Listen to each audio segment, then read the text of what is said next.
খবর আপনারা পেয়েছেন কিংবা কতটা লাশ উদ্ধার হয়েছে, কতজন আহত আছে এবং কি কারণে দুর্ঘটনা ঘটলো? ধন্যবাদ আপনাদের সবাইকে আমাদেরকে এই কিছু বলার সুযোগ দেওয়ার জন্য। প্রথমে বলি, আমরা 10:50 আমাদের কুমিরা ফায়ার স্টেশন থেকে আমাদের নিয়ন্ত্রণকে অবগত করে যে এখানে মাটিয়ারিতে ফেরদৌস শিপ ব্রেকার্স এবং রিসাইক্লিং একটা শিপ ব্রেকার্সে একটা দুর্ঘটনা ঘটছে, ফায়ার সার্ভিসের সাহায্যের প্রয়োজন। সংবাদ পাওয়ার সাথে সাথে আমাদের যে কুমিরা ইউনিট আছে, কুমিরা ইউনিট আল মামুনের নেতৃত্বে সাথে সাথে এখানে দুটা গাড়ি ফার্স্ট কল এবং সেকেন্ড গাড়ি আসে উইথ অ্যাম্বুলেন্স সহ।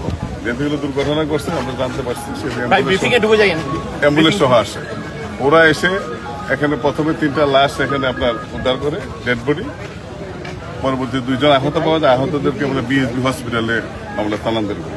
আমাদের আসার আগে, অর্থাৎ আমাদের কুমিরা ইউনিট আসার আগে আমরা লোকাল যে জনগণ আছে তাদেরকে জানতে পারছি অনেক আহত।